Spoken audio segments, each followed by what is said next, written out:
listening to Ambassador Laurent Billy, Ambassador of France.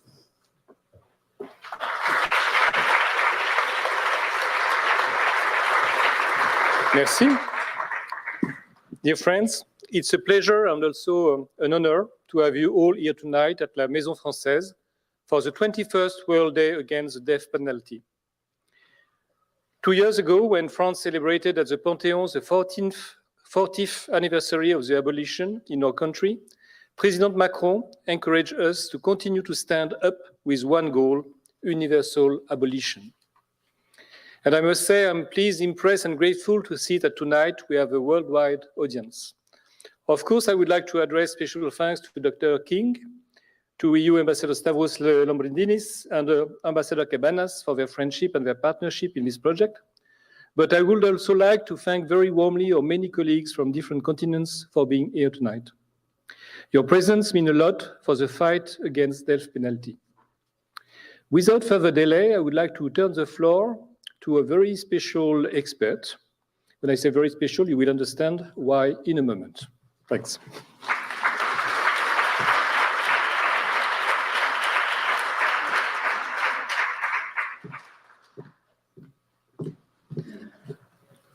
Good evening, everyone. I'm very proud and honored to introduce this evening's event marking the 21st World Day Against the Death Penalty. It's an issue that holds a very special place in my heart. As some of you may know, I'm not only the wife of the ambassador, French ambassador, but I've been a judge for more than 30 years.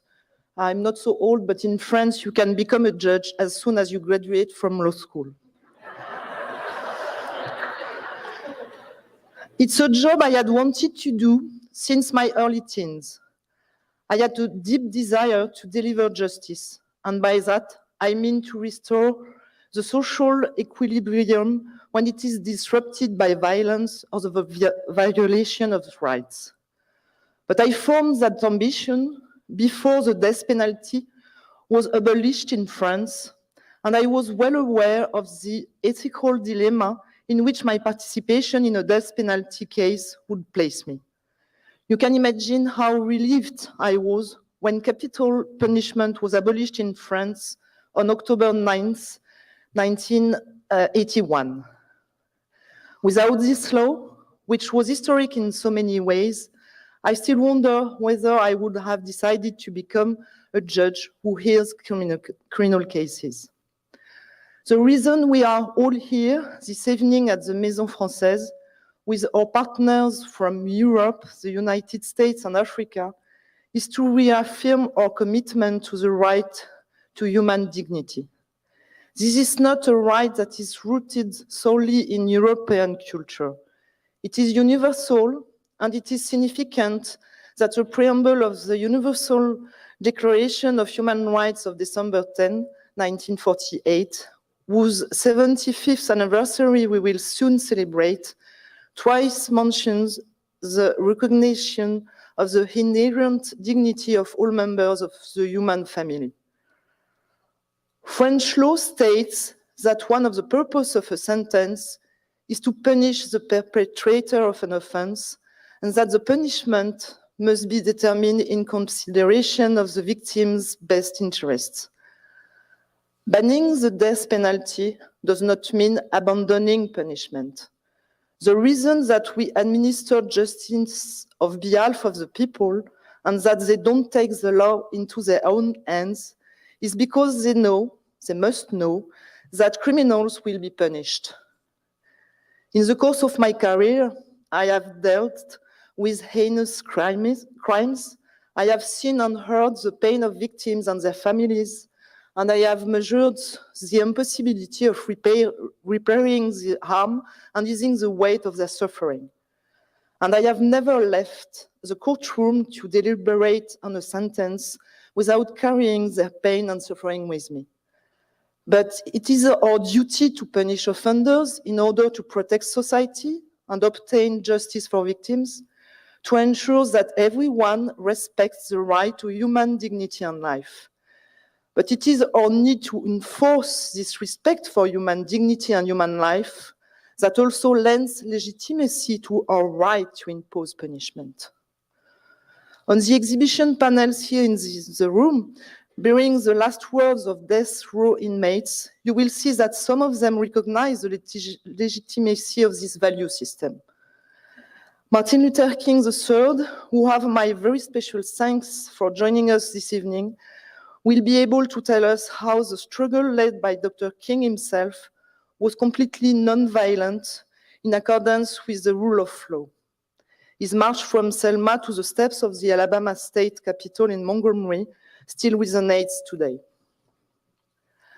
By championing the abolition of the death penalty everywhere and in all circumstances, we are making the case for a legal system that respects human life and recognizes our shared responsibility for the creation of a more just, more human society. The loss of life resulting from capital punishment is irreparable and irreversible. No system can claim to be immune for miscarriages of justice. And I am all the more convinced of this in that, as a judge, I am well aware of the weight of prejudice, chance coincidences, fragility of testimonies and human memory, and occasion scientific uncertainty. Ndume Olatushani, who is doing us the tremendous honor of joining us this evening from Colorado, can no doubt speak to us about this better than anyone, having spent more than 20 years awaiting execution before finally being exonerated by the justice system. On behalf of our embassy, I want to extend my warmest thanks to all those, and there are many, who worked so hard to make this fence project possible. Art by those who are condemned to death is especially eloquent. Their creativity emerged from the depths of a prison cell, reminding us that they are an integral part of humanity, of our humanity, and that you cannot reduce a person to an act, a single act. Keith Lamar, who will speak to you this evening from his cell in Ohio, accompanied by pianist Albert Marquez, will offer you an excellent example of this. Thank you to both of them. Indeed, it is life rather than death that we are celebrating this evening with Marcus Nin and his book's Final Words, a collection of the last words of Texas death row inmates since 1982. It offers a powerful reminder of human resilience and creativity in the bleakest of situations. I would also like to thank Liz Brenning, a staff writer at The Atlantic, who will moderate this evening's talk.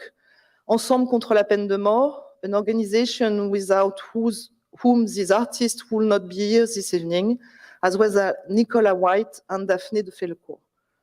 And thanks to each and every one of you, whether you come from the legal or diplomatic community or are simply curious and engaged citizens. I hope this evening will give you much food for thought, and that the artworks and artists who are here tonight and with whom we will have chance to converse will inspire you and move you with a sense of our shared humanity. I would like to conclude with this quote from Robert Badinter, a brilliant legal scholar, great humanist, and the Minister of Justice, who was instrumental in bringing forward the bill to outlaw the death penalty in France in 1981. We reject this form of justice based on elimination, this form of justice based on anguish and death, determined by an element of chance. We reject it because for us it's the opposite of justice, because it is passion and fear prevailing over reason and humanity. Thanks.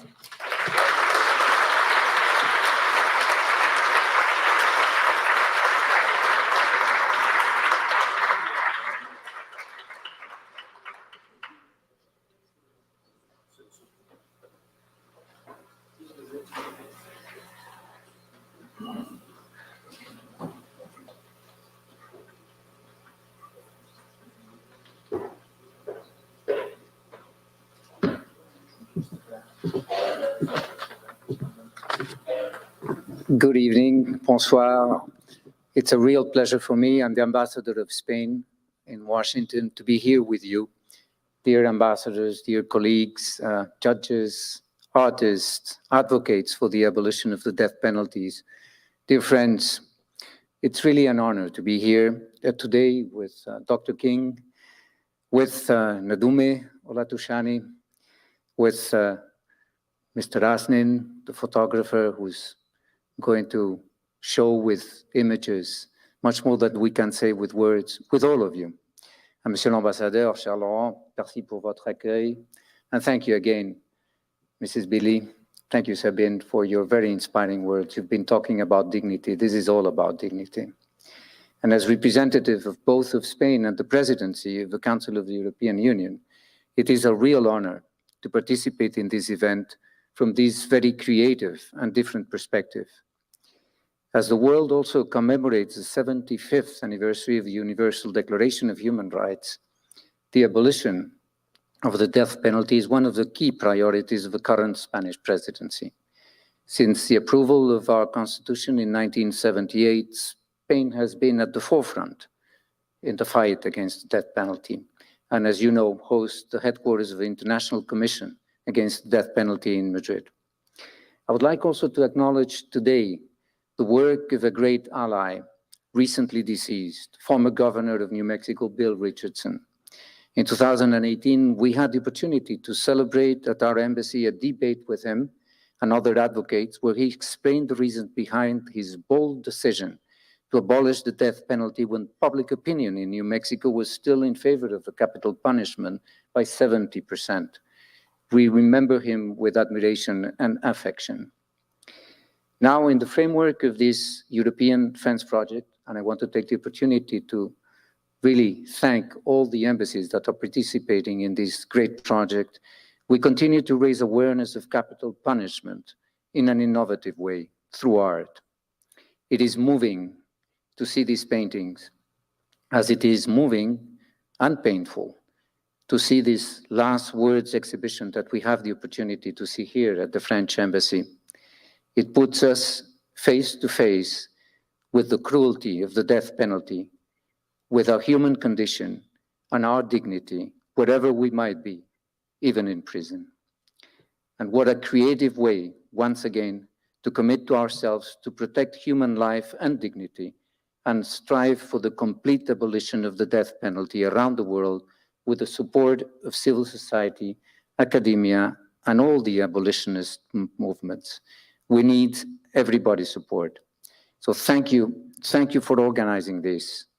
As Madame Billy said, we really appreciate the effort of so many people that have been involved in this fence project.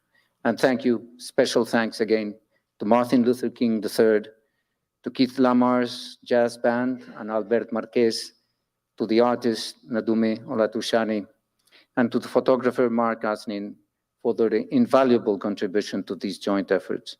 And thank you again, Ambassador Billy, Ambassador Lambrinidis, for organizing this event today. Thank you, merci beaucoup. Let's have another intervention now by Ambassador Lambrinidis.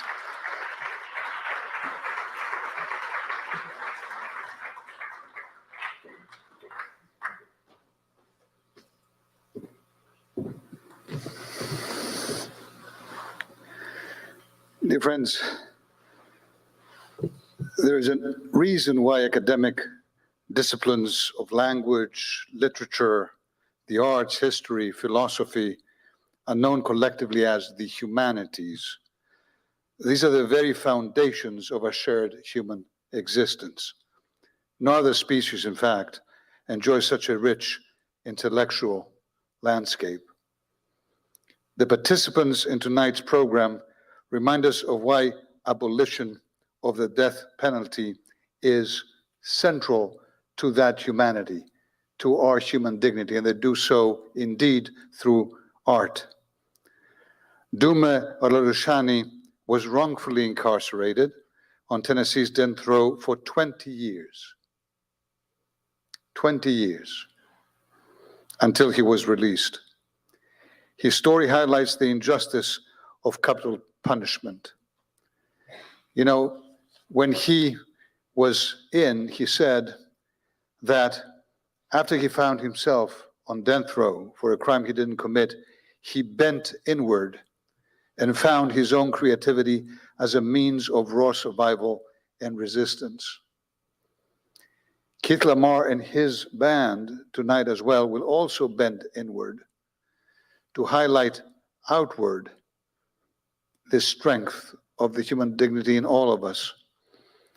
Mark Aston's Final Words project reminds us of the irrevocable finality of executions. And of course, Martin Luther King Jr., third, with us tonight. Well, boy, the distance that we still have to travel towards his father's goal of full racial equity and equality is highlighted by the disproportionate representation of Black men on death row. I think often of your father's warning that returning violence for violence multiplies violence, adding deeper darkness to a night already devoid of stars. Dear friends, all of us in the European Union, all 27 countries, have abolished the death penalty.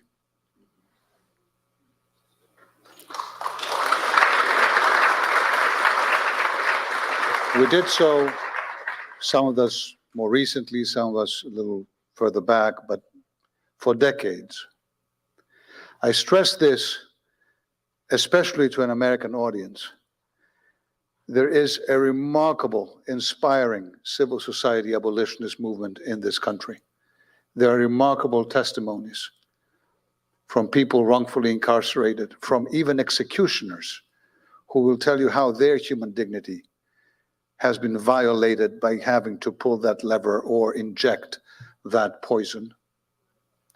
But when we do so, European Union ambassadors, that is a call coming from the United States' strongest allies, by some of the biggest world democracies who have abolished the death penalty.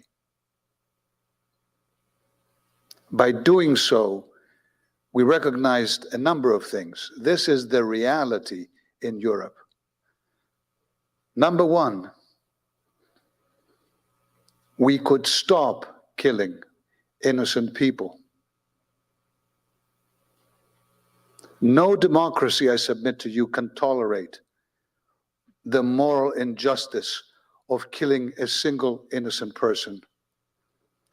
And there are 195 already in this country that have been identified and exonerated. 195. That shows you, if anything, that not even the most advanced legal systems, as Sabine said, are capable of preventing that injustice.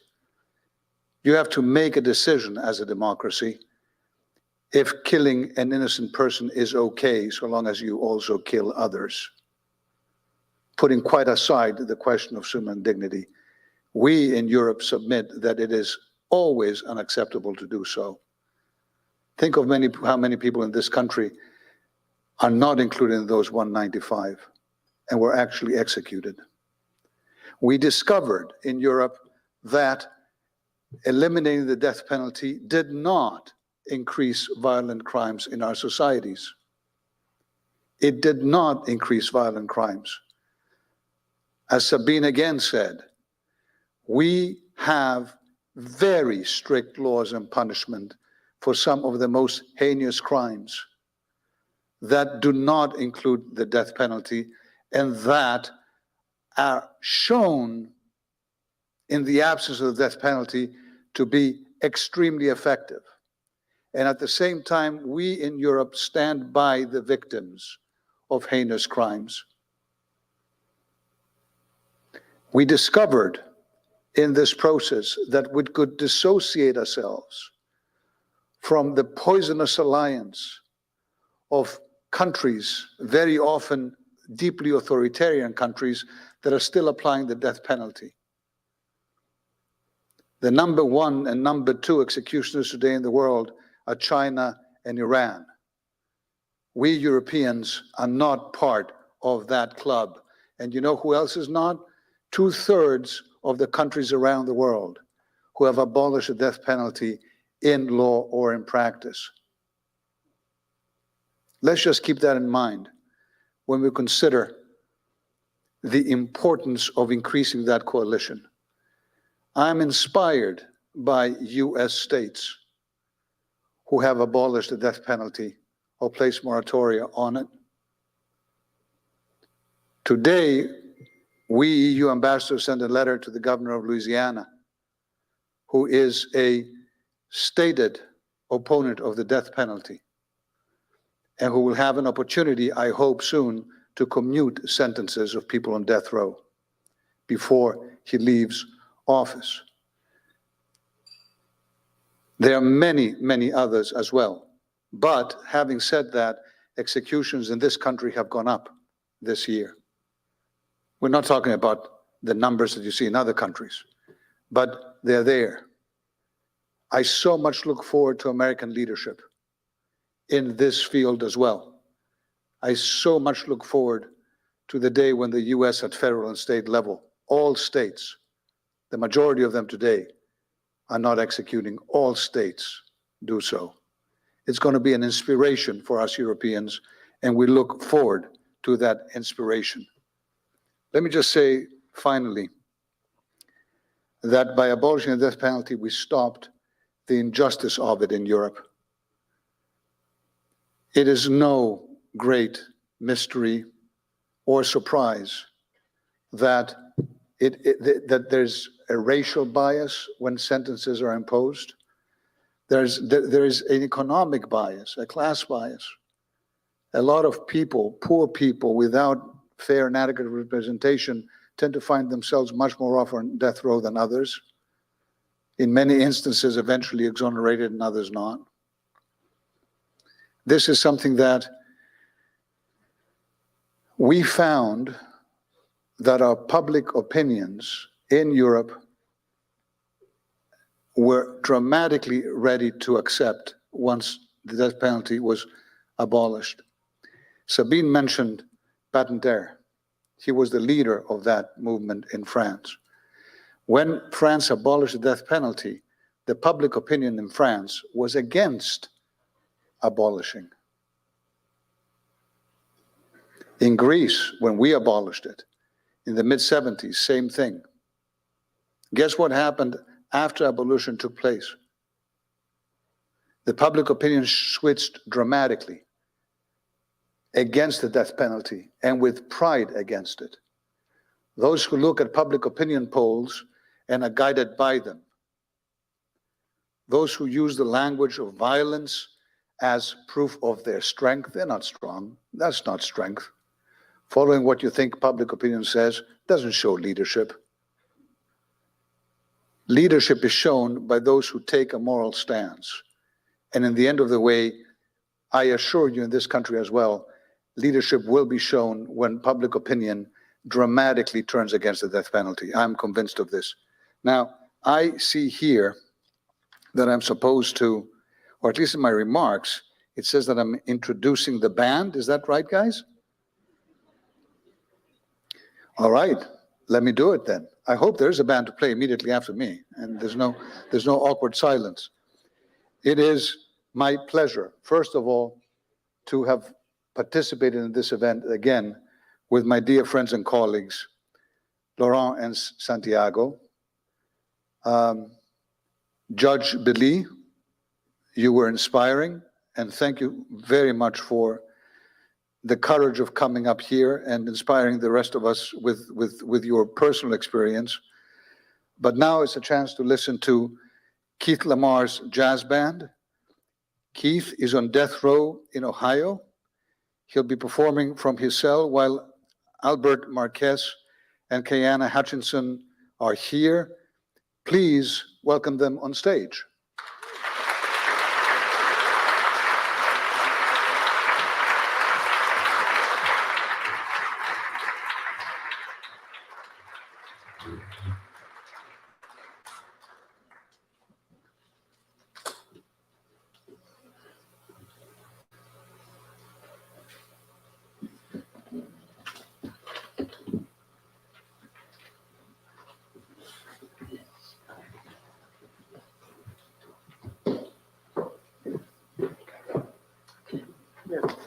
microphone.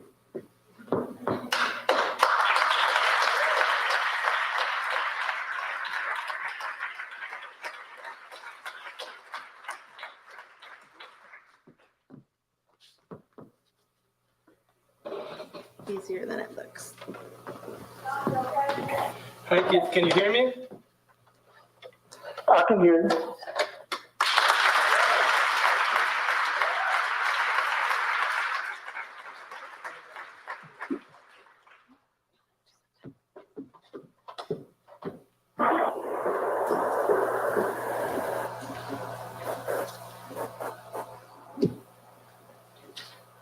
First piece is Calling All Souls.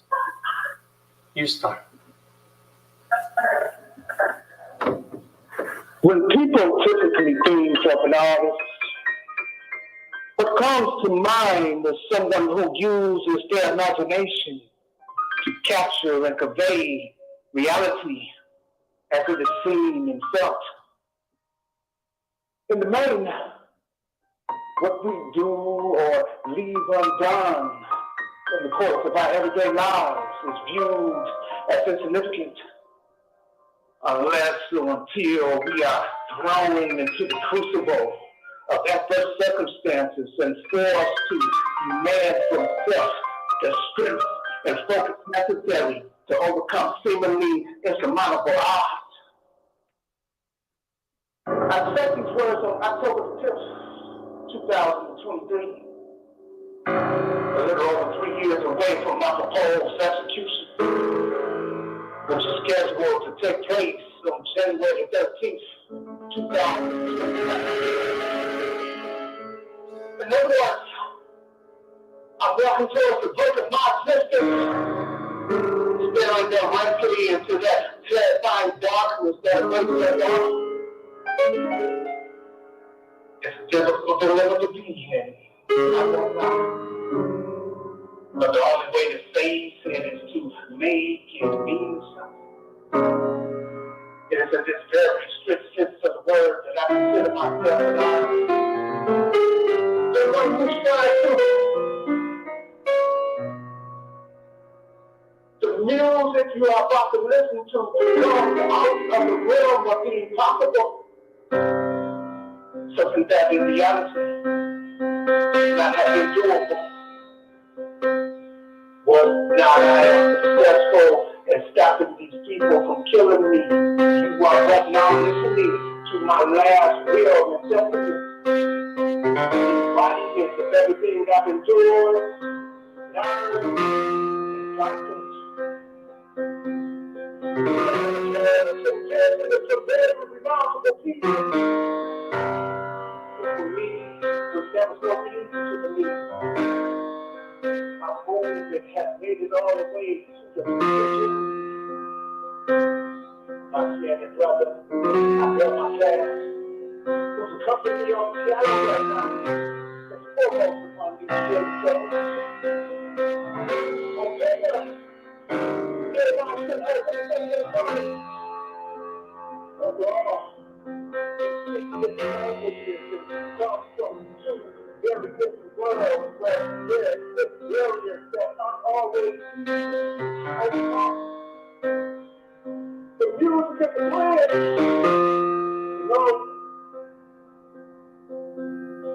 comprehends the capacities that constitute our shared humanity.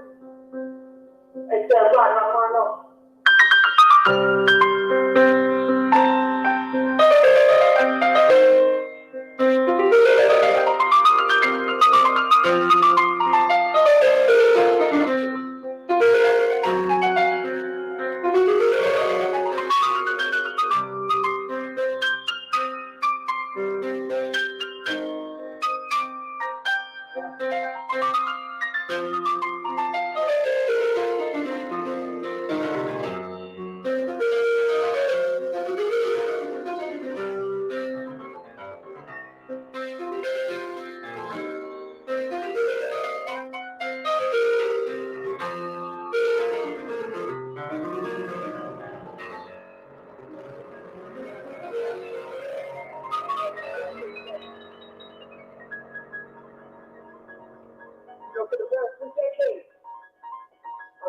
throughout my existence in the cells on Ohio's death row, trapped in the carceral silence of solitary confinement. For the uninitiated, this means I've spent the bulk of my life 22 hours a day inside a cage no larger than the average closet. How have I survived without losing my mind? I'm telling you the truth. When I first arrived here, I was a deeply wounded and bitter person. And if it's true to say that hate, which can destroy so much, never fail to destroy the one who hated, I was surely on my way to a definite undoing. That an innocent man could be thrown into the depths of hell with an unspeakable heart. One that stretches back to the agony and pain that attended their parents. Indeed, what I am going through is not unprecedented. It has been done before, a long time ago and recently. It took a fellow prisoner to point this out to me. An old man named Snoop turned me on to the healing powers of music. It's to him that I owe my life. God bless you. He gave me the means to sublimate my pain, the tools to reconstruct my mentality, which in turn allowed me to see and understand what I'm caught up to is the fact that the two ways of the centuries-long struggle against oppression and greed. John Coltrane was my introduction to improvisational music. The music most commonly known as jazz, and served as the entry point into the vast reservoir of existence and accumulated wisdom that accompanies one of these slaves when they return to the new land. Put in this proper perspective, this music is the blood-fetched document of man's inhumanity, man, and the uncommon. John Coltrane, the love of This call is being terminated. Usage is not allowed. Please try again later.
This is a prepaid debit call.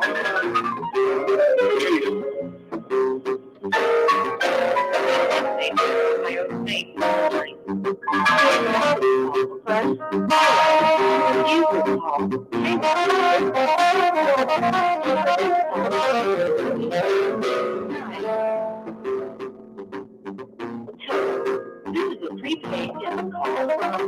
This caller is beyond the intellectual facility and subject to monitoring and recording. Utilization of an unapproved information and criminal communication. Thank you for using GTL. Thank you for using GTL. the last king, champagne.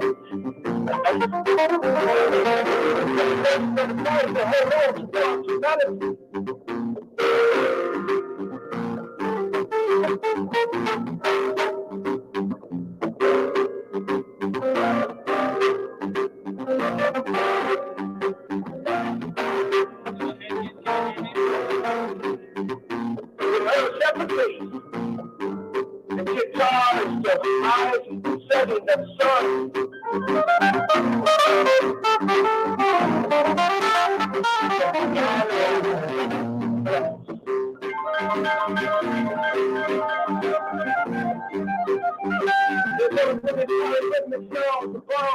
Together with the creative force.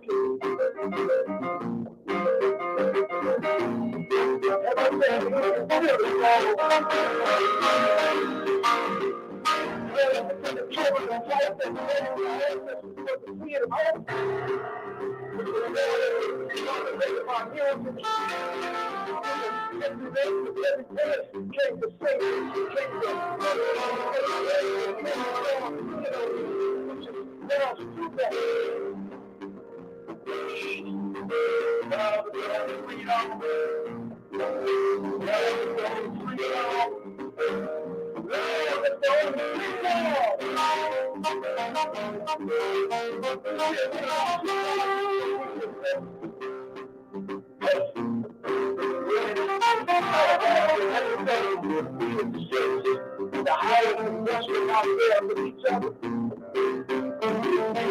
About trust and faith.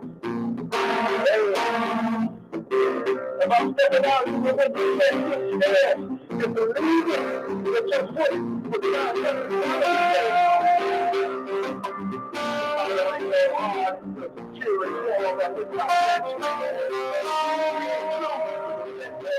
that cause you they're doing the intimacy and grace of things that did for your life.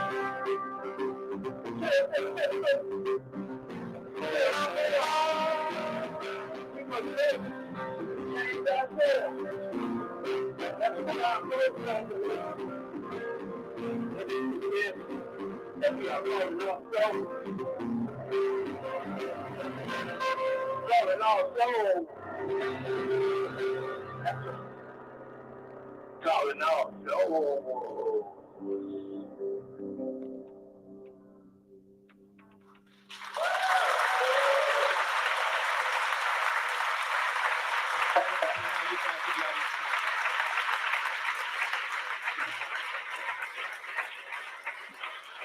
Good evening, everybody. Thanks so much. Merci beaucoup. I first want to thank the French Embassy for inviting us to perform here today on the 21st International Day Against the Death Penalty. As someone currently on death row, I don't imagine that many people in my situation get the opportunity to participate in these kinds of events. So I'm here not as an individual who has been wronged by the system, which in fact is the case, but as a representative of those who don't have a platform to speak for themselves. I forget at the moment who said it, but I was once acquainted with a quote that cautioned, we must judge ourselves as a society by how we treat those in prison. And if indeed this be the standard, I'm here to tell you that we are failing miserably. The fact of the matter is that we are inextricably connected to one another, meaning that I can't dehumanize you without dehumanizing myself in the process.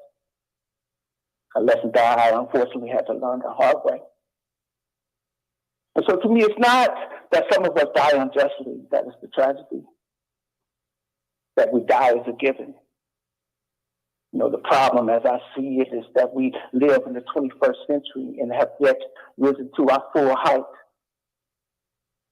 have not yet found our way to a human path. And how can we? When we are still killing each other and calling it justice. We can do better. The fact that we are here today is proof that some of us still believe that the best possible things are still possible. And I suppose I would be remiss if I didn't mention the ongoing war carnage that's happening right now in Palestine, in Israel, in Ukraine, in different parts of Africa. And it's easy to assume that we are disconnected from these theaters of war. But if we are all part of one family called humanity, then we all are caught up in these things. Kids are being killed. Mothers and wives' homes are being destroyed. And all of us somehow have the higher ground in all of this. I'm speaking from personal experience in saying that we are our brother's keeper. That will happen to one of us, happen to all of us eventually. So that you all are here today. I'm sure you could be in many places other than here. But the fact that you are here is recognition that you understand our connection as human beings. And I thank you for that. You know, God bless you. There's still so much work to be done. And I Godspeed your journey. Thanks so much, everybody. Thanks so much. Appreciate it.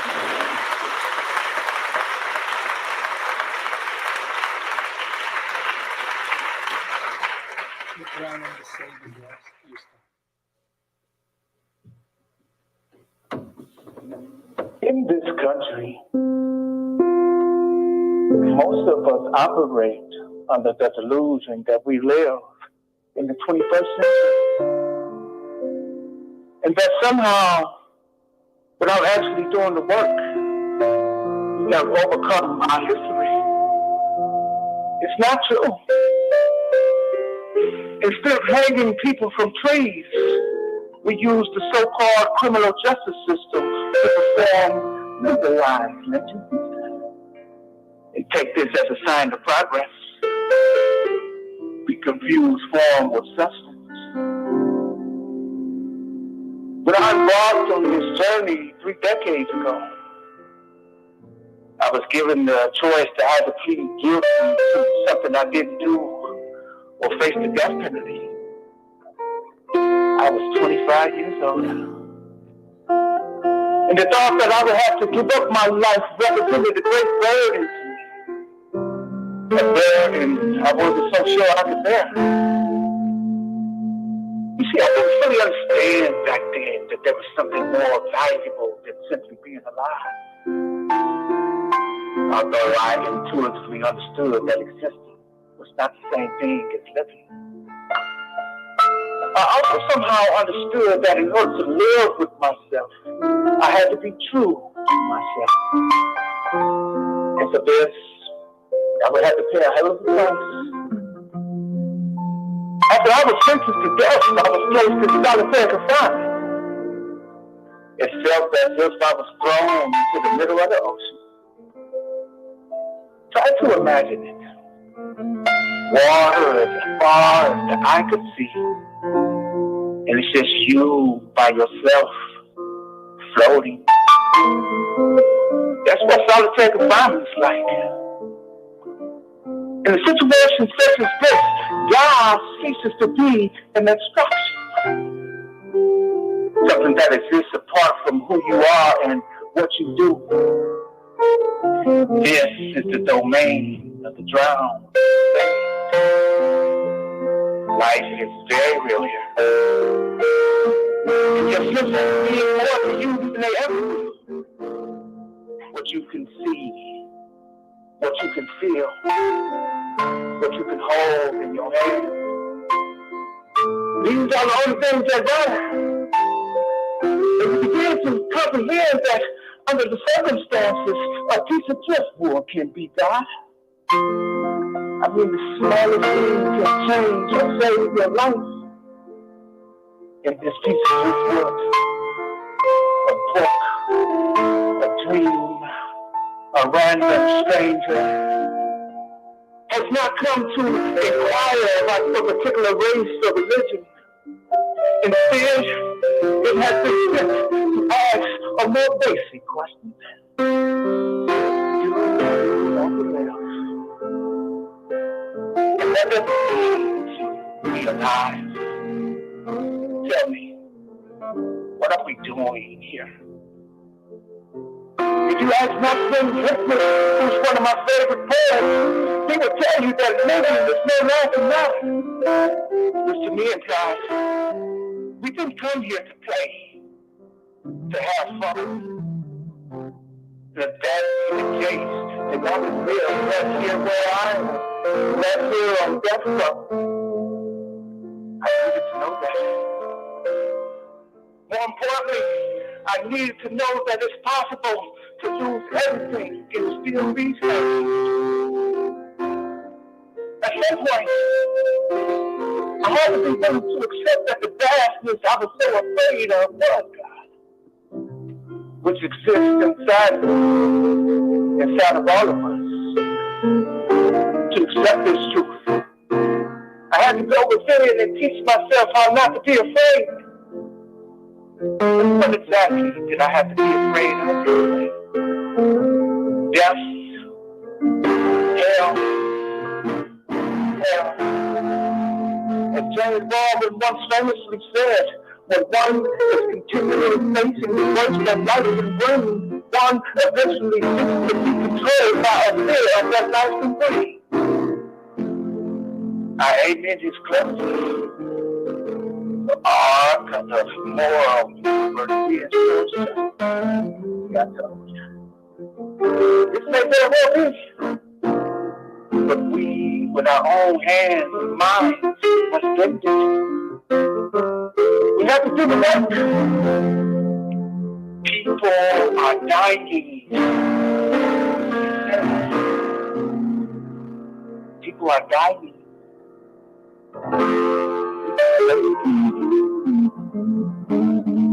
God bless you. Thanks so much, everybody.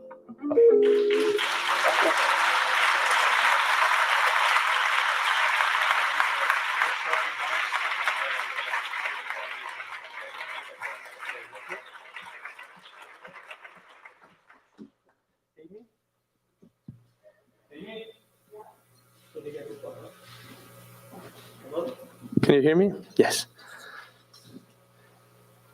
Amy, when you can, come get the phone, please. Thank you. Merci beaucoup d'être ici. Premièrement, je voulais remercier l'ambassade française por nos inviter. Quería también agradecer la participación de la embajada de mi país. Gracias a todos por estar aquí, por esta causa.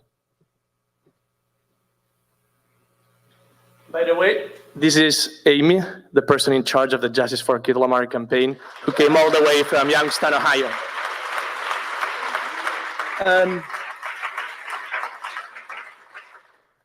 All I wanted to say very quickly is that the country where I come from executed for the last time in 1975. Catalan anarchy was one of the last ones, which had a huge impact where I come from in Catalonia. France did it a little bit later. 3 years later, they used the guillotine for the last time. This happened very recently. So I think that very soon we can see something very similar in the United States. Thank you very much for being here tonight. Thank you, Albert.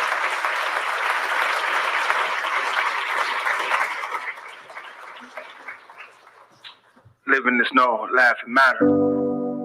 You must live with great seriousness, like a squirrel, for example. I mean, without looking for something beyond and above living. I mean, living must be your whole life. Living is no laughing matter. You must take it seriously, so much so to such a degree that, for example, your hands tied behind your back to the wall, or else in the laboratory, your white coat and safety glasses. You can die for people, even for people whose faces you've never seen, even though you know living is the most real, the most real thing. I mean, you must take living so seriously that even at 70, for example, you'll plant olive trees.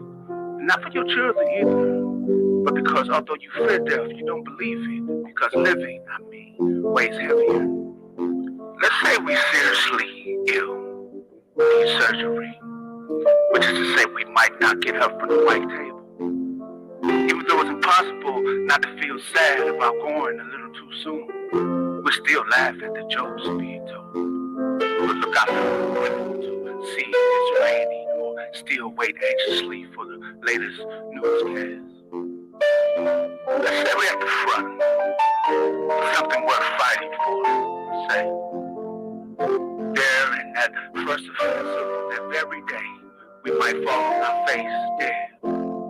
We'll notice with a curious anger, but we'll still worry ourselves to death about the outcome of the war, which could last years.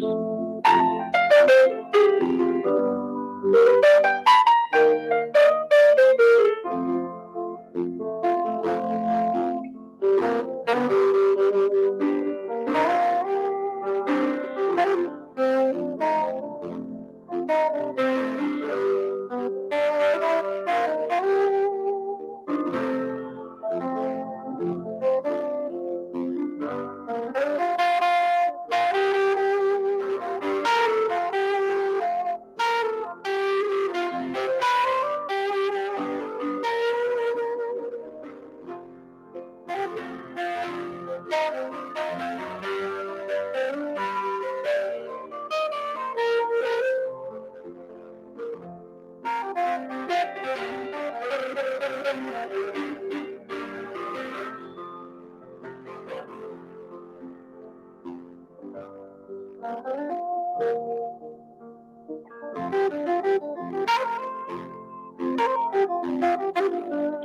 say we're in prison, close to 50, and we have 18 more years, say, before the iron doors will open.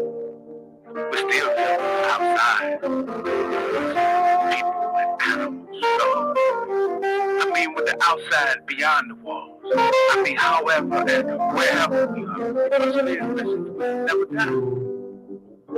This earth will go on, a star among stars, from one of the smallest, beautiful blue velvet. I mean, this our great earth, this earth will go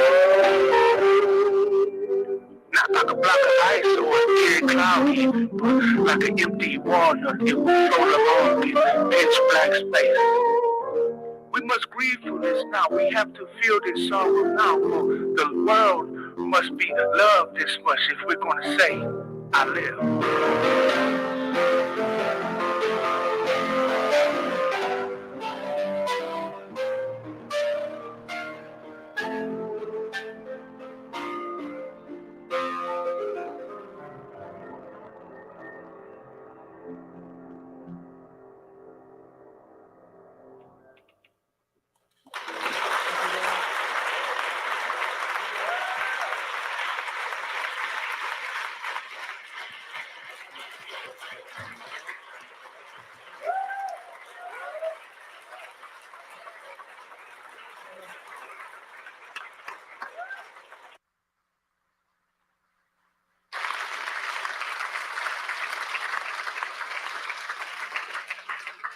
Thank you so much, Albert, Keyana, and Keith, for this powerful performance. Now, let me introduce you Liz, a very talented journalist who is working at The Atlantic and who will moderating this event and the discussion between Dr. King and Ndume. Please give them a warm welcome.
Please.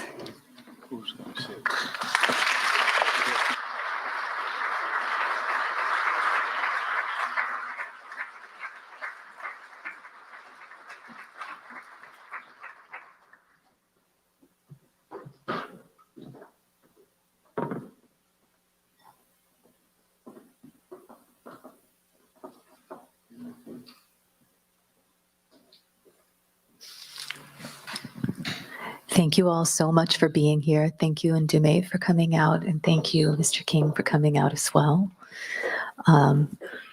So to begin the discussion, Ndume, tell me about your artwork. What inspired you to begin creating art on death row, and what inspired the pieces that we saw here tonight? Well, first I want to say that there was some really powerful stuff that we just seen, and everything you're saying is real. It's really real. I mean, when you talk about somebody sitting in a cell, and I certainly did it, for 23 hours of the day that you can't stretch your arms out, 4 by 9 foot cell, that's some real stuff. And art for me, in those spaces, in that space that I just said, art for me, literally and figuratively, saved my life. It was in that space, through art, that I was able to resist the dehumanization that death row offers. And the way that I found art, well, I want to say this first, because I always say that when I became an artist, but I'm saying that we all artists. We born with that creative gene, the one you was talking about, that how music is this bridge. Art is that bridge. And I'm saying we all possess that gene. And for me, under those circumstances, is where I found it, or it found me. And before I found myself that, I couldn't draw a crooked line straight. And, but the thing that happened for me while I was sitting on death row, it was an artist there with me. And I commissioned him to do a portrait of me because I wanted to send it to my mother. And long story short, he did this portrait. Didn't look nothing like me. It could have been anybody. And I'm sitting in this space. I'm telling you, I couldn't stretch my arms out like this. And every time I looked at it, I'm saying, man, I could have did a better job and kept my money. And but prior to me actually sending it to my mother was killed in a car accident. And it was some of the things that she said to me the last time I actually physically seen her, that in those words that I just said about I could have did a better job myself, that those were the things that was ringing in my ear. That, like I said, when this thing happened to my mother, which was the worst possible thing that I certainly had to face, even to this day. It was, like I said, when I got this information, for the first 3 days, if my eyes was open, I'm telling you I was crying. If I wasn't crying, I was balled up in a tear-soaked sleep, tear-stained face, laying down in a bunk. I didn't want to get up, couldn't get up. But on the third day, I'm laying down on this bunk, trying to sleep. My mother came to me as clear as we sitting here, and the only thing she said was, get up. And I jumped straight up, because I'm telling you, that was the thing that got me up. And I knew that when she told me I had to get up, I knew I had to get up. And that's when I found out, because I was in this space. And I mean, as far as I was concerned, I couldn't go no further than I already was. And so it was the art that, like I said, literally and figuratively saved my life. It really did.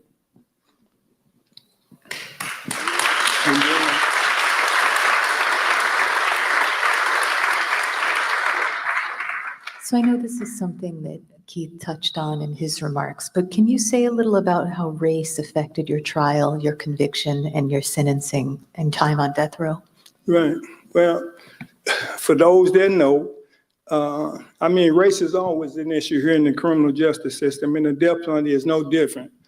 In fact, it's probably even worse, because when you look at the disproportionate number of Black and brown people on death row, then, like I said, is really bad. And race, for me, for those people that don't know, but if you know, I was convicted in Memphis, Tennessee.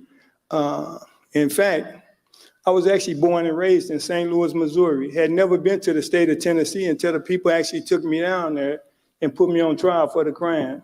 And if they had their way, I already know that I wouldn't be sitting here. But I was this young Black male at the time being accused of killing a white prominent person in the city of Memphis, which was a majority Black population then, and it's still true today.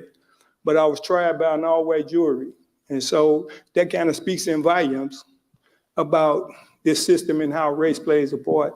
And in my case, the people knew I was innocent. It wasn't like they was making a mistake.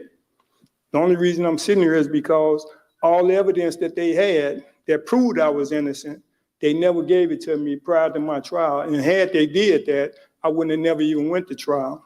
And so race played a big issue. Like I said, race is always an issue in this country, whether it's the criminal justice system or here going to the hospital, it's the same thing. Some of Ndume's artwork features photographs of lynchings, historical lynchings, Right. and recreations in those paintings. Martin, can you say a little about the links between historical lynchings of Black Americans and the modern death penalty? Well, first of all, let me just say that it is an honor to be here tonight with each of you, especially the ambassadors and ambassador's wife. But for each of you, and to have this opportunity, certainly to share with you, to meet you, to see Brother Keith. It is often said that we must create a different climate, and I'm going to get around to the question. Actually, I forget. The question was what? The art, how does art? The links between historical lynchings of Black Americans and the modern death penalty. So when we think about lynchings and the line that was drawn even this evening to the system perhaps has created something that it believes is legitimate. Lynchings were unjust, the most awful thing that could happen to anyone, and there were thousands of them, literally. We have a museum now in Montgomery that we can visit, and some of that is documented, but that is not the whole story. I want to draw another parallel because we're living in a time in the United States when history is being rewritten. Books are being banned. It is said that a people that do not remember their history are doomed to repeat the mistakes of the past. And it is really unfortunate that we're at a time where history is being rewritten. When we understand the real history, or the true history, I should say, then we as a society, when you know better, in other words, you do better. We have an entire criminal system. We call it a criminal justice system. For some, that is what it is. But for Blacks and browns and poor whites, it is a criminal system. What do I mean by that? If it was a just system, we probably wouldn't have as many people in there. And we certainly, by now, as a civil society, would have abolished a death penalty. But we purport to be civil, but we don't act civil. If the European Union and over 27 countries can abolish the death penalty, why should the United States not do the same? That's right. At some point, the real question is, are we going to continue to live and try to believe that the process is an eye for an eye and a tooth for a tooth? And if that worked, most of us would be without eyes and teeth. And so we as a society have to elevate, move to a higher level. We have to, I believe, learn how to forgive. And let me just say this, you didn't ask me this yet, and maybe you won't, but my dad was killed when I was 10 years old by a white man. My grandmother, this you probably do not know, in 1974, 6 years after my father was killed, was gunned down in the church by a Black man while playing the Lord's Prayer. That man was convicted, went to jail. And the county of Fulton, which is Atlanta's in Fulton County, the prosecutor wanted to go for the death penalty. My grandfather, as a Christian minister, said, no, we don't want the death penalty. Yes, he did. He was in jail for the remainder of his life. But we advocated back in 1974 and have been advocating since then for no death penalty. Again, we say we are God's highest creation, human beings, but we act more barbaric, in my judgment, than we should. We are truly a better nation and a better world than the behavior that we are seeing and creating every day. Victor Hugo often said that wherever there's darkness, crimes will occur, but the guilty one is not merely he who commits the crime, but those who create the darkness. We have to create a different climate and a different environment in our nation and world, because we as humankind are far better than the behavior we're exhibiting right now and throughout.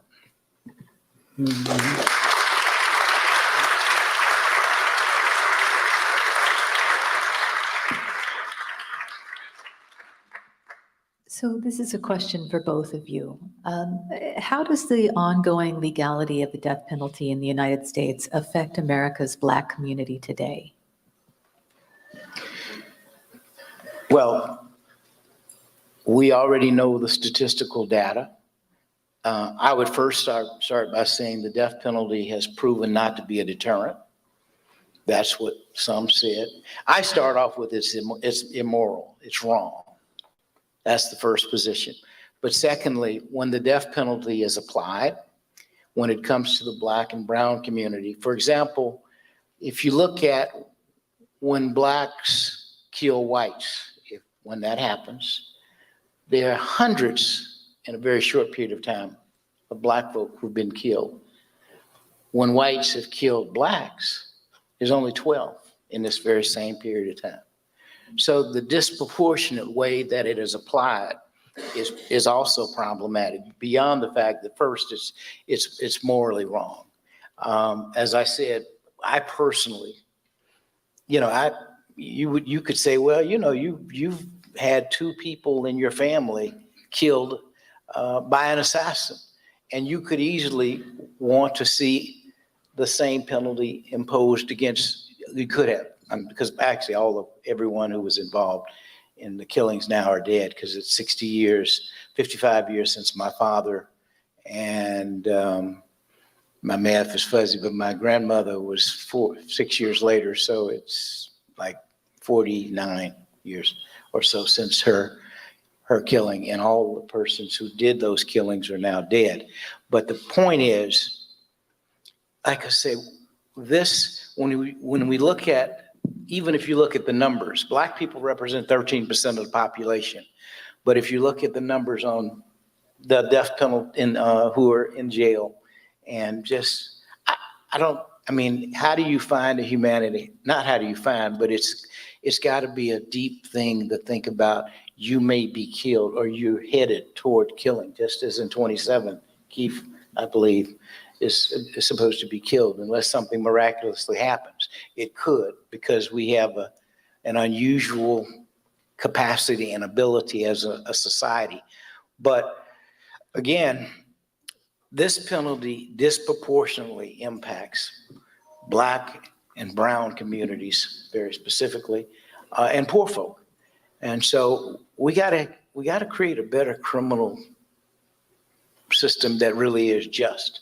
It works for people who have resources, but many do not have resources, and so they cannot get fair representation. We do not have enough indigent defense counselors, and there are many, many levels of this. And what we see as a society is, again, if somebody does something to me, I'm sorry, I'm vacillating a little bit, but when you look at the fact that oftentimes people have been killed, just as you were in jail and you didn't even, how many individuals like you are there who didn't do the crime, but yet are accused? Some have been killed and did not do the crime. In the state of Illinois a few years ago, I think that the governor found 1 or 2 persons had been killed who did not. It was later proved because of DNA and other evidence, and they stopped the whole death penalty there. Now, this is why we need to this is one of the reasons we need to get rid of this archaic form of a system that's supposed to be just in a civil democratic society.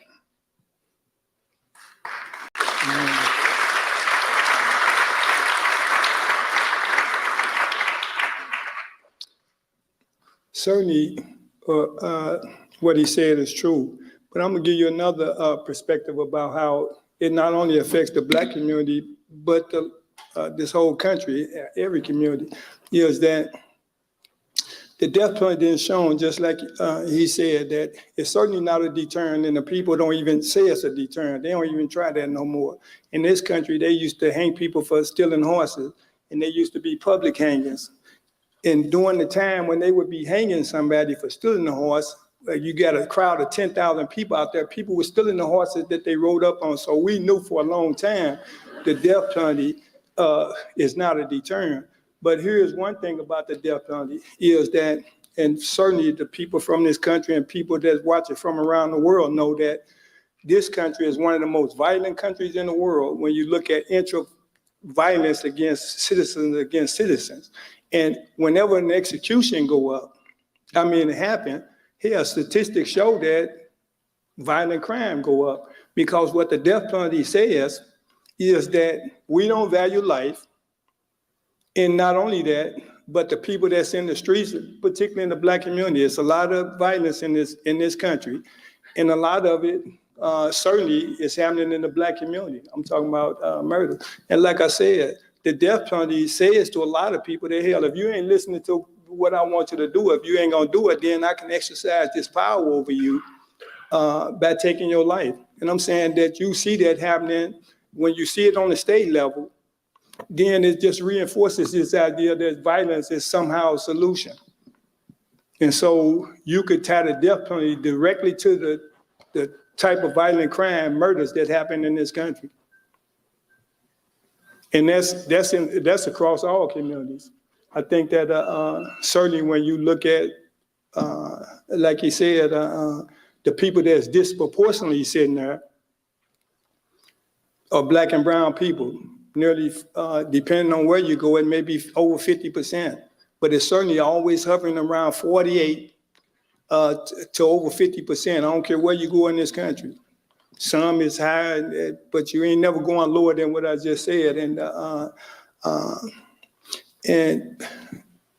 when you think about that, like I said, it only reinforces this idea that that's a solution, and people exercise it over people. And so, when you talk about how it affects our community, then I'm telling you, it's tied to that, the type of violence that you actually see. And when you talk about the justice system or the criminal system, as he said, in this country, locking people up in this country is a huge industry.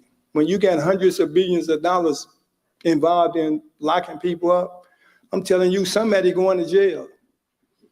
Somebody going. It ain't no different than, you talk about history and the pieces that I got out there now hanging on that wall, how they kind of relate to history. Like buying and selling flesh in this country. Even though you got some people in prison, they going out in the fields working for free. People sitting them in the field. So I'm telling you that the criminal justice system, when you talk about the number of people that's involved in the death penalty, you can't separate it. Then when you talk about that, like I said, somebody going and disproportionately they look like me. And so that's part of this system. And the death penalty, like I said, is no different. And I will say this here too, but for my family, and a lot of good people that I didn't know, I have no doubt that I wouldn't be sitting here right now. I have no doubt I would have been executed, and that just would have been that on there, just like it has been innocent people executed in this country.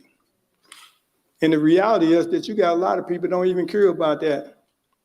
When I was sitting on death row, I used to say, man, we should get some people to go out on the corner and talk about they gonna kill some rats and cats right there on the corner, and you would get more attention. People come along and be crying about that than the people that's sitting here on death row. And that's just the reality in his country. I don't know what it's like somewhere else where they practice, but here, that's what it is.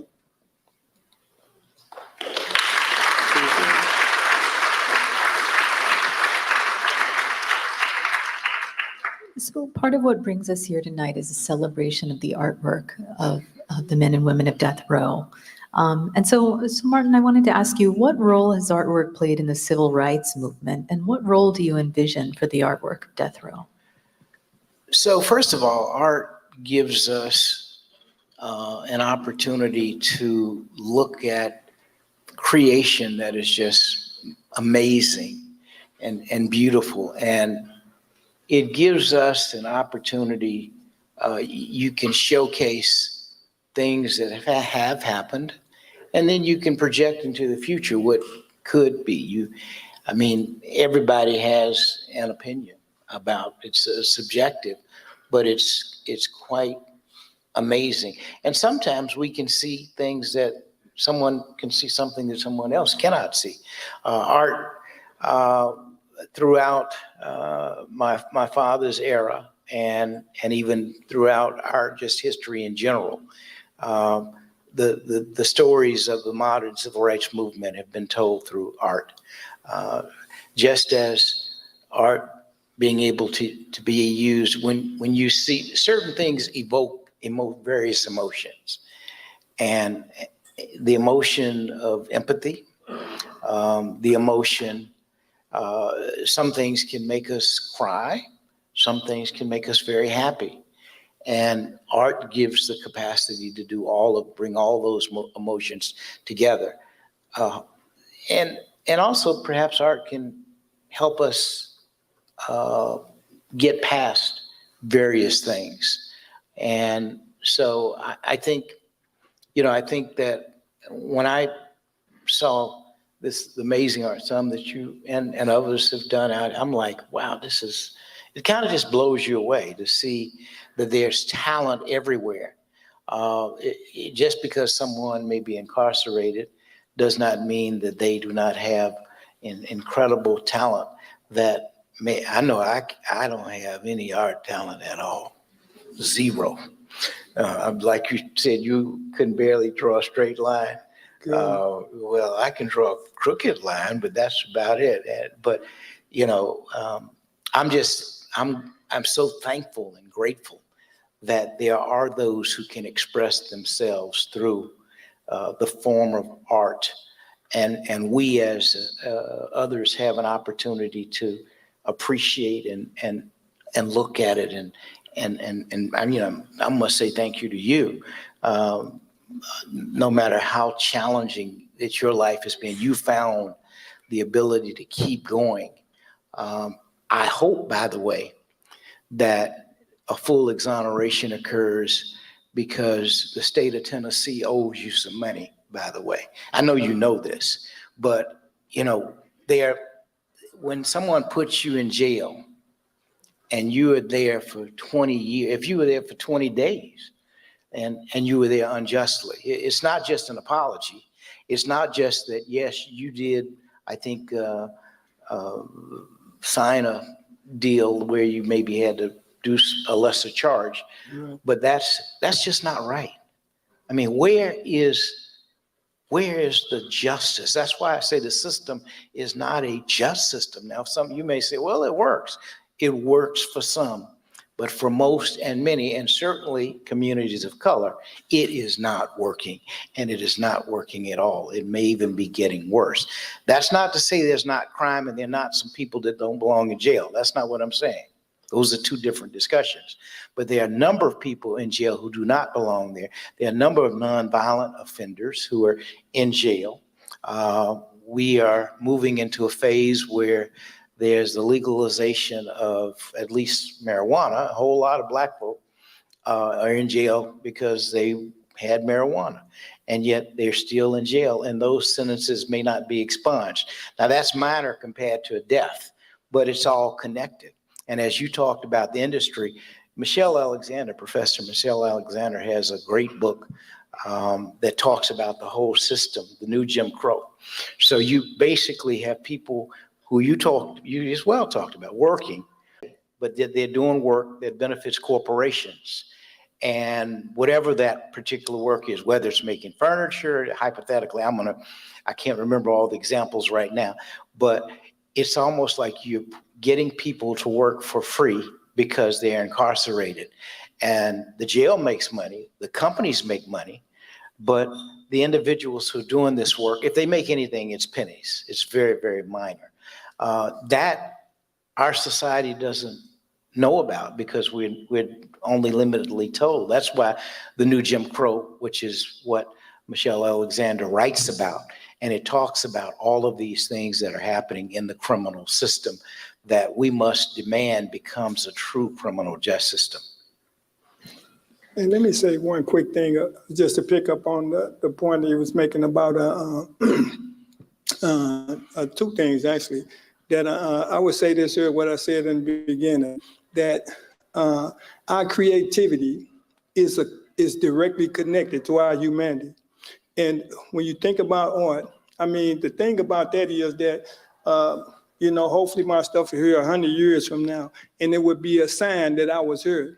When you go and look at thousands of years ago, when somebody put their hand up against a cave wall and spit some berry juice or whatever it was to get the color that they left their print there, we know that they was there. We can't deny that they existed. And I'm saying that's how powerful art is. When you talk about what art is capable of doing, just like Keith said, it bridges. It's a bridge to all our humanity. That's the bridge. We can speak different languages, just like the people in this room speaking different languages, but we can sit and listen to some music.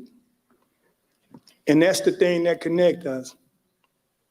And I'm saying that when you talk about the people, when you go out there and you see their stuff, I'm telling you that we should support those artists. I got friends in prison still, they're on death row in the state of Tennessee that I taught how to paint.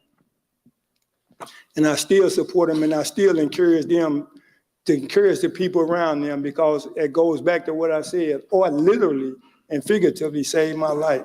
I don't know if you ever been inside a jail or a prison, if paint on the wall is some dull color. I'm talking about prisons in this country is devoid of color.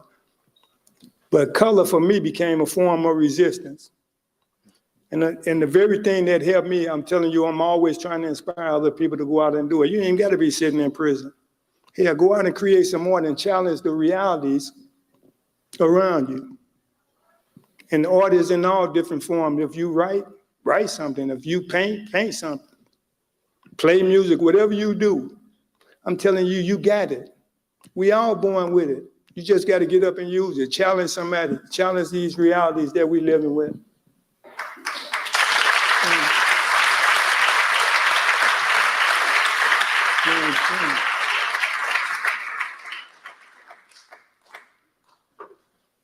Because following up on that, what drives you to keep creating art, and what effect do you hope it has on the people who view your artwork? Right. Well, the thing for me is that, like I said, I still got people. I'm telling you that it's guys in prison that I consider my family, because I spend more time with them than my actual family in a lot of cases. And so art for me, I think that it's just like we holding this thing right here tonight. When you got a platform, responsibility comes along with that. And as an artist, however you creating, I'm telling you, responsibility come along with that. Knowledge makes us responsible.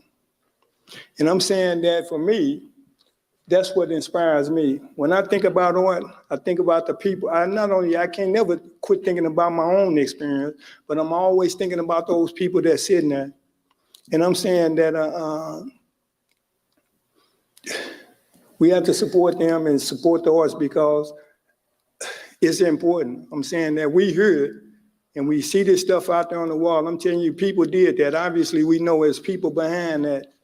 And there's people behind that, I certainly believe, got much more to offer to society, or certainly their families and communities that they come from, besides that beautiful stuff that you see on the wall.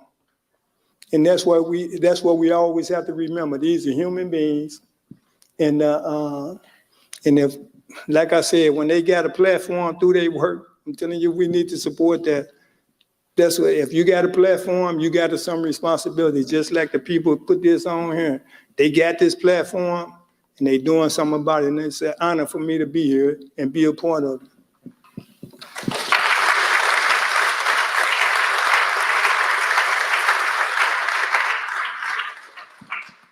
So this is a question for both of you, but as we wind down our conversation, what do you feel people misunderstand or get wrong about the death penalty most frequently?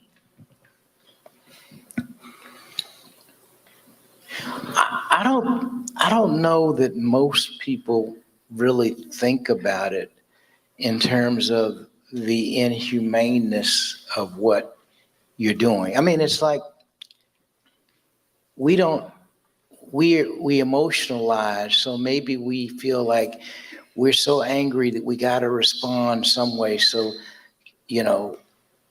I have to think about what my father said, which is, darkness can't put out darkness, only light can do that. Violence will never stomp out violence. Only love can do that, and nonviolence. And we as a society and a world community, we don't understand nonviolence.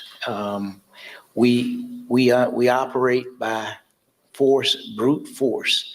We have the mightiest military on the planet, and that's what we always utilize.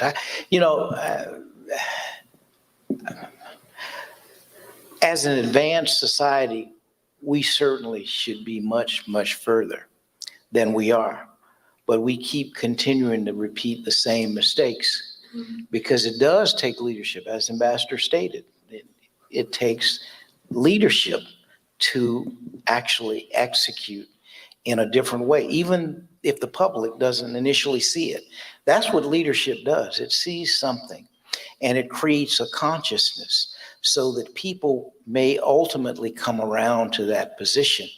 But when you talk about something like the heinous crime of death, you're not looking at, well, what is right? I mean, we as society with a lot of different religions, and those of us who are Christian, the Bible says thou shalt not kill. It doesn't say you can kill on Tuesday, but yet we do that all the time in this nation. And so either we're going to embrace what we say. Now, there's some who are not Christian. There's some who are not, as I said, we're Christian, we're Jews, we're, Muslims, we're Hindu, Buddhists. I mean, some of us are atheists, some of us are agnostic, so they're non-believers. But there still has got to be a set of values that the humankind embraces. And as I said, if other nations, i.e. the European Union nations, can abolish the death penalty, the United States should have long done that, because we purport to be innovative and purport to be something that, in my judgment, we're not yet living up to. We got to do better.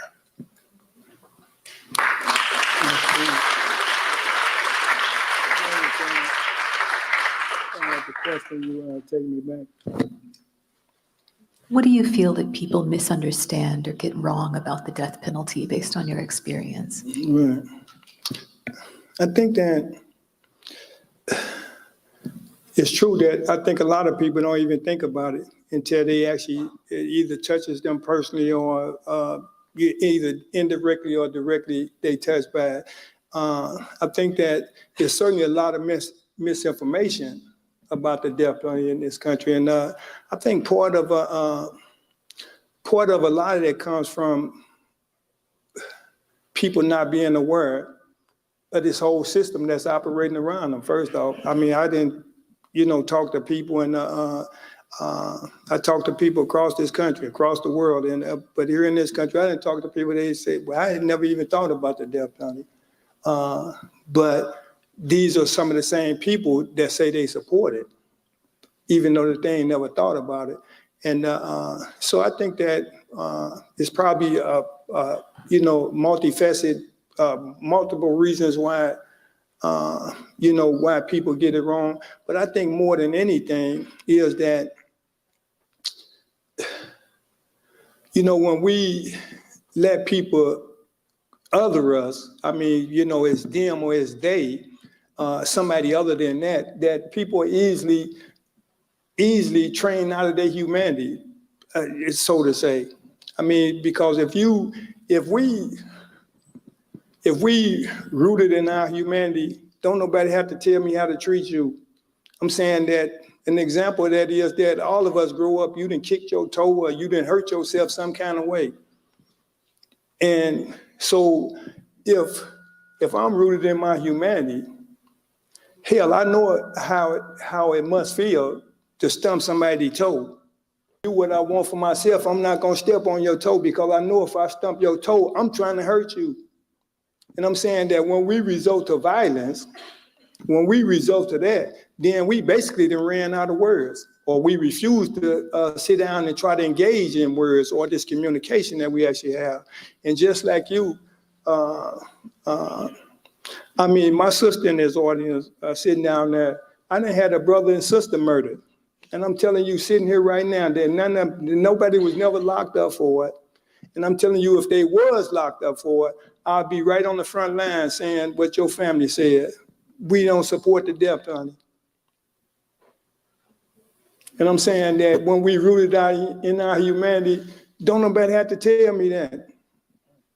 Don't nobody have to tell me how to treat you. Hell, I want for you what I want for myself. And if you could get there, then I already know we'll be in a different world. If we can all get to that point, I want for your kids what I want for my kids, and vice versa, then we can get this thing right.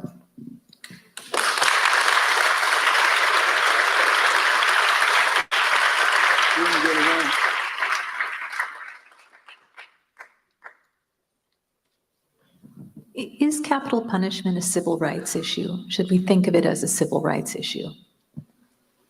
Well, it's a human rights issue, but it does delve into civil rights also. But I see it more as human. You know, it really is a human right that is operating. I guess it's operating. I don't even know how you make the issue the right issue. As I said, human beings, boy, you said something just so powerful in terms of if we look at what do we want, you know, I mean, again, biblically, we are taught to do unto others as you would. In other words, we should treat people like we want to be treated. Like you say, we resolve most problems if we treated people like we want to be treated. That's right. Sometimes we don't do that. We don't treat people the way that we want to be treated. We mistreat, and maybe I don't know if I'd say there are reasons for that to happen, but it does happen. And we have to get back to the humanity. I mean, it's interesting that we as a society are not that it's nothing wrong with having emotion and being emotional, but we believe we are God's highest creation, humankind.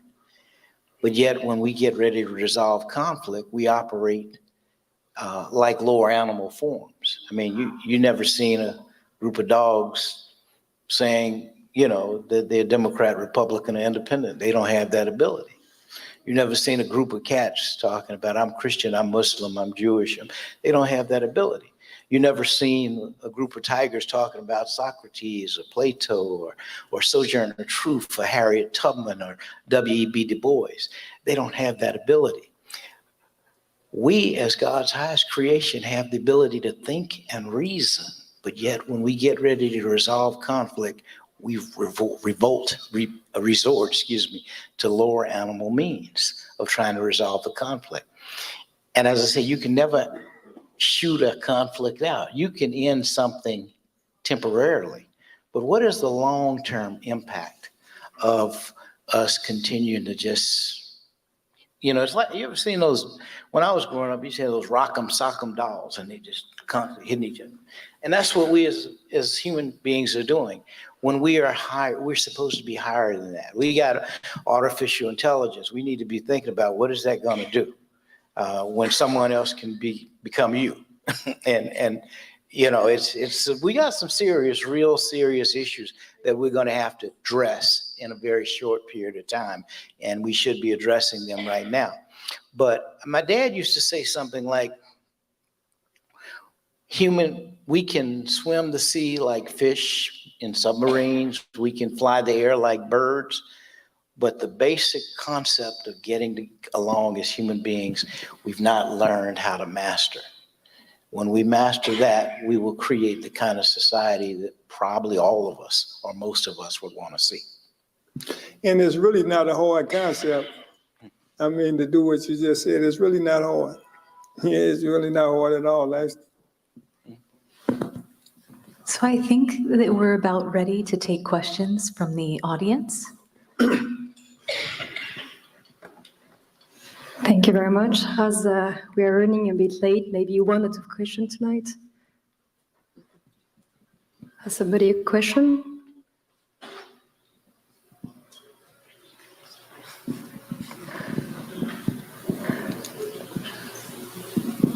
This is the time. Now is the time. Now's the time. Now, never. I hear. Thank you. This is not a question, this is a remark. Just to thank Association Ensemble contre la peine de mort. So my neighbor came directly from France. He's from the board of directors of Ensemble contre la peine de mort. And we really want to thank them because actually it's thanks to Ensemble contre la peine de mort that Ndume is here tonight. Also that we had the concert before. And I really encourage you to follow their activity. They're part of the coalition against death penalty. And I just learned that there will be the Worldwide Congress against death penalty, probably in Paris in 2026. So I hope to see you all there. You have time to organize. So thank you, Ensemble contre la peine de mort.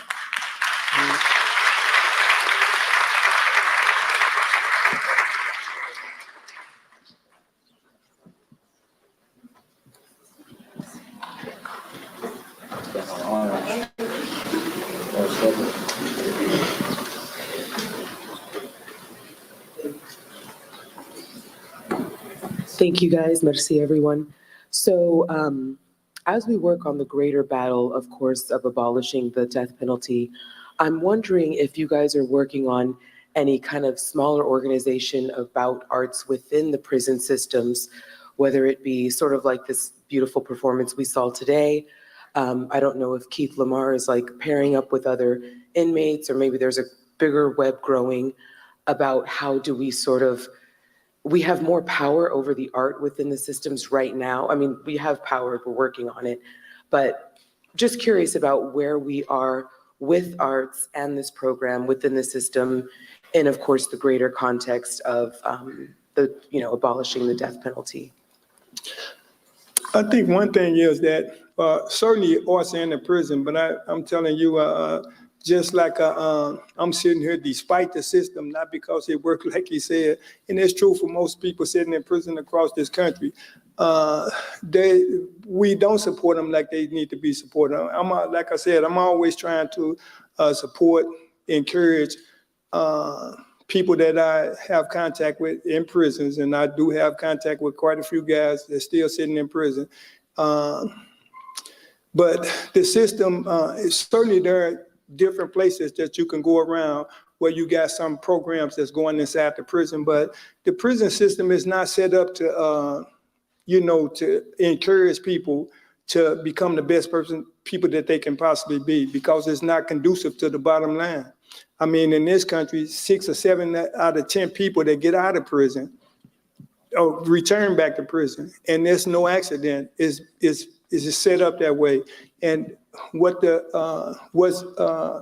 data shows, that people that sitting in prison in this country, that if they get an education or if they're involved in arts or these different programs, these are people that not only have an opportunity to further strengthen their connection to their families and community, but also to build other relationships that allow for them to come out and have people around them that help support them so they don't go back to prison. And because I'm telling you that's true, there is a concerted effort in the prison system to stifle every possibility, whether it's arts, education, anything that's going to make people be able to come out of there a different person. And in this country, 95 or probably 98% of the people sitting in prison coming home one day, and as a society, we certainly have to figure out how we're going to welcome them back, because they are certainly coming home. And I'm telling you that I do the work in hell. If you want to support that, support me, because I'm telling you, I'm doing the work. I'm doing the work. And maybe a last question. And just so you know, all the artists will be outside, so you can discuss with them after. Last question. Yes, thank you for such a thought-provoking presentation tonight. I have a friend who is wrongfully incarcerated, and I've noticed that it's not just punishing him, but his family, his children, his parents. What can we do to bring hope to those that are wrongfully on death row or wrongfully incarcerated? How do we bring hope to them? Listen, most people sitting in jails and prisons across this country do not get visits. They don't get mail. And the people that, families and the friends of people I'm talking about are the people that's, like you said, that certainly hurt the most, because just like you heard on that, when Keith was on that phone, the recording came on there and told him it was time to get off the phone.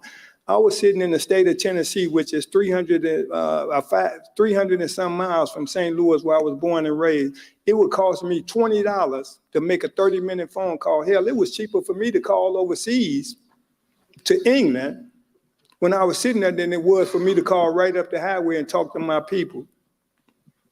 Literally, it costed me more money, but it costed me $20 to make a 30-minute phone call. And I'm telling you, with those type of prices, families that get cut off, they get disconnected. So the thing that you want to give, if you want to give hope to some people that's sitting on death row, whether it's your family, people that you don't even know, I'm telling you, wherever state you come from, just go on the website and look on the correctional system and pick a name. Here, you ain't got to, like I said, just close your eyes and point to a name and send them a postcard. Send them a letter and say, listen, we know you sitting there. We know you sitting there. We know you alive. We know you exist. And I'm telling you, you might save a life. While I was sitting on death row, I had a couple of friends of mine commit suicide, not to mention there was a couple of other people. And I know why they did it. Because we was dealing with a system that took broken people and was further destroying them. And so when you have somebody sitting on death row facing death, or sitting in prison, it happens in prison too. Here, prisons in this country is probably some of the worst prisons in the world in terms of how people are treated. And it's like like we was talking about this private industry. Here, you can get on, you could Google companies that's operating inside the prison system.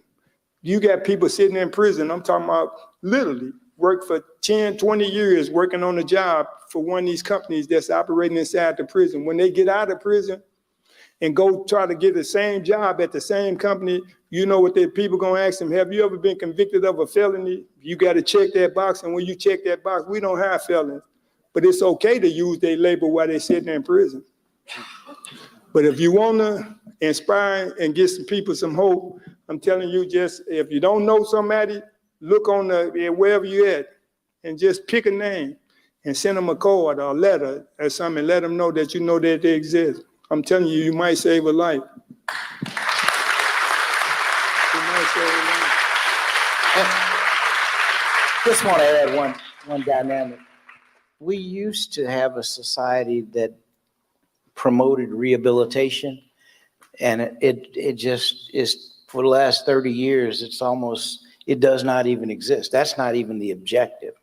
The objective is just to house people and almost, as I said, recreates a form of slavery. And we know better, and we could do better. And it really takes a concerted effort by some elected officials to change laws because, you know, I remember I was an elected official in 1987 to 1993 in Atlanta, 93.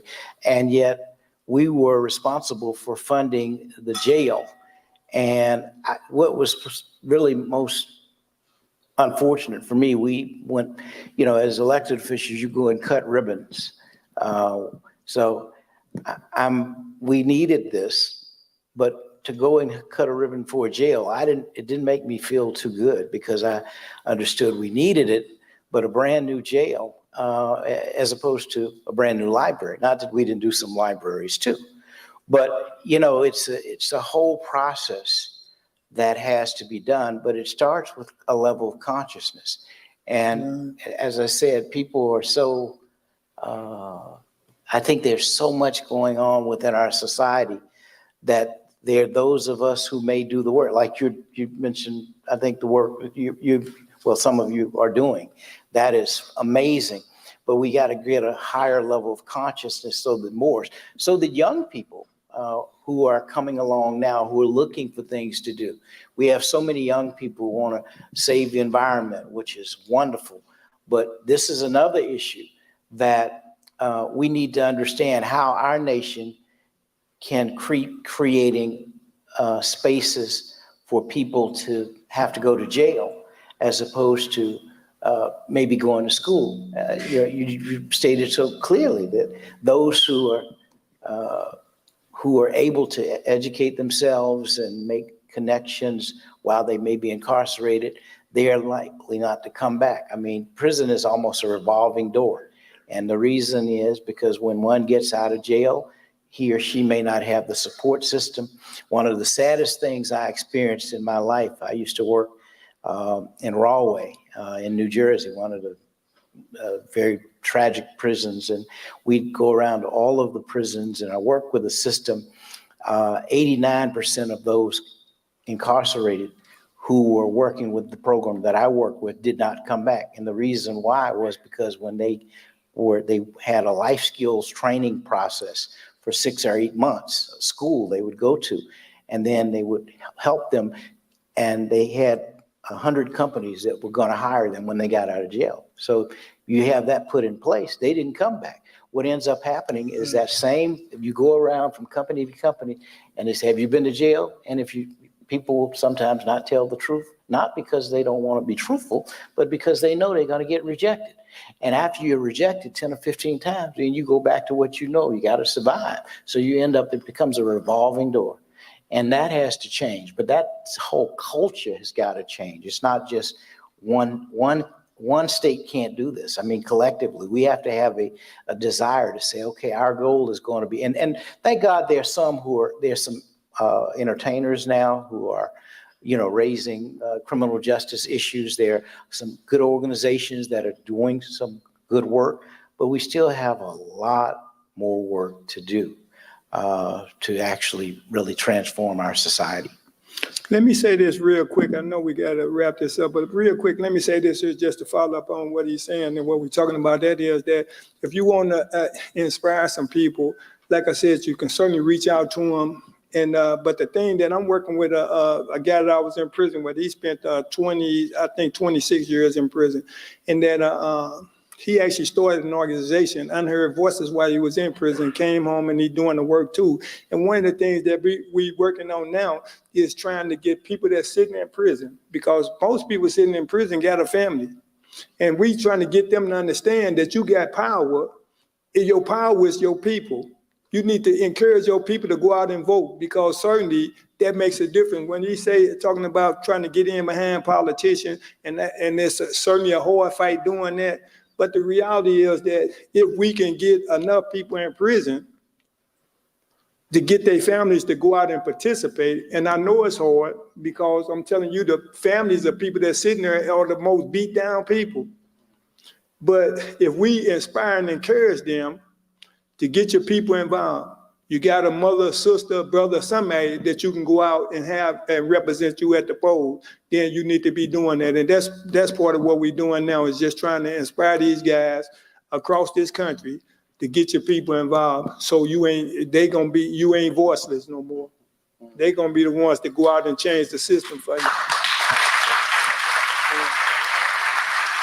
Well, thank you so much for being here tonight, both of you. I really appreciate the discussion, and thank you all for being here as well.